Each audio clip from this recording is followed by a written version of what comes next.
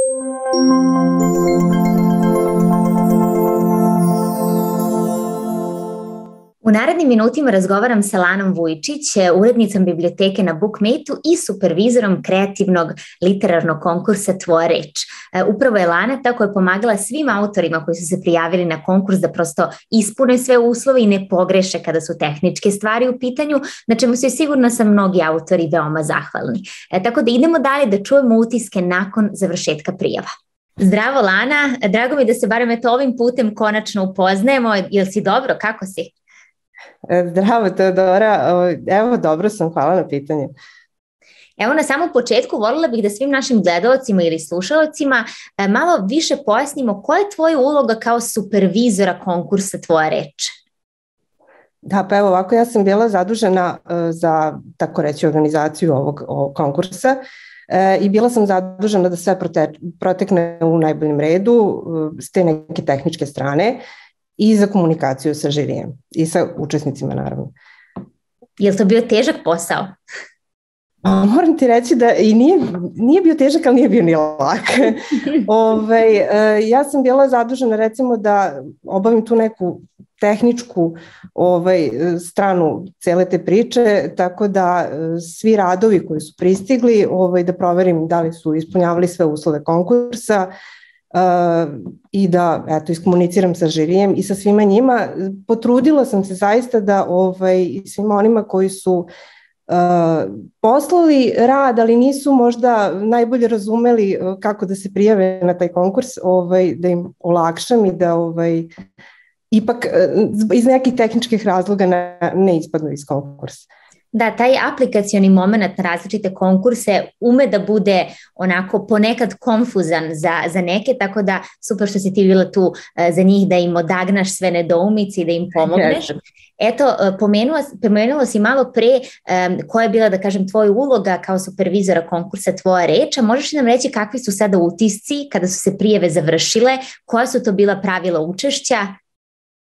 Da, pa utisci su zaista sjajni, imali smo preko 100 radova pristiglih, nažalost, nakon te prve selekcije 52 rada je ušlo u izbor. Iz tehničkih razloga, kažem, nisu svi ispunili uslove. Uslovi su bili pre svega da autor ima najmanje 16 godina u momentu prijave. Nismo imali nekih starosnih ograničenja. Onda drugi uslov je bio da rad ima najmanje 30.000 reči, da bude uobličen i spreman za lekturu i korekturu, znači da bude gotov rad. Treći uslov je da bude rezident Srbije ili Crne Gore i četvrti uslov je bio da bude neobjavljen autor, što znači da nije imao nikakvih publikacija ili izdatih knjiga u Srbiji i inostranstvu.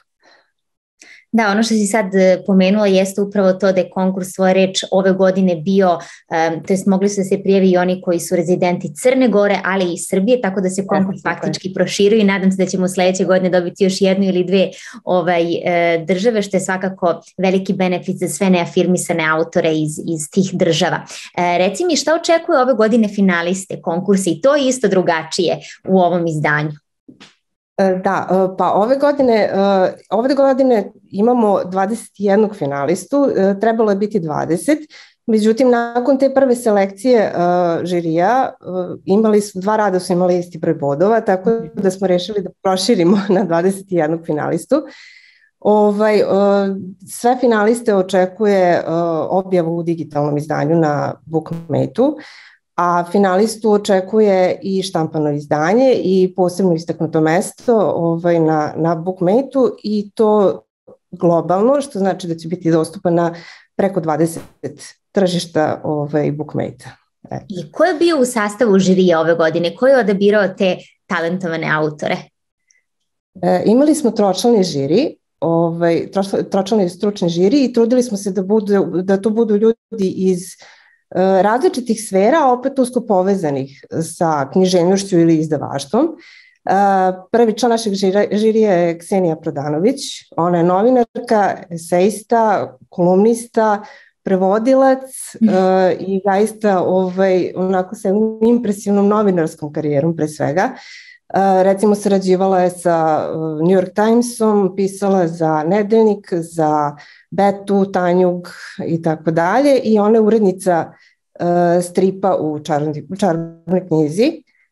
Drugi član našeg žirija je iz blogerske sfere, to je book bloger Marko Kovačević, naš dosta praćeni book bloger koji daje fantastične preporuke na njegovom blogu i na njegovim profilima i piše preporuke i na BookMe žurnalu.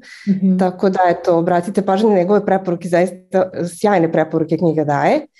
I treća članica našeg žirija je Jelena Drmićanin. Ona je prošli pobednik, odnosno pobednica konkursa Tvoja reč. I mogu sa ponosom da istaknem da je ona danas član naše ekipe BookMate Originals autora, tako da njene radove možete pratiti redovno na BookMate servisu i čitati. I zaista njene serijali su jako popularni i jako su naišli na dobru reakciju naših čitalaca i korisnika. I da li se već zna ko su finalisti i pobednik i kada će u stvari biti objava istih? U ovom momentu dok mi sad pričamo, odnosno dok snimamo ovo, mi znamo ko su finalisti. Međutim, pobednik će se znati kad ovo bude emitovano, tako da pratite Dane digitalne knjige jer će jedan od članova žirija objaviti pobednika upravo na ovoj manifestaciji. Želim svim prijavljenima mnogo uspeha, nadam se da će se oni naći među finalistima ili pobednicima, a tebi hvala Lana na ovom razgovoru. Hvala tebi mnogo.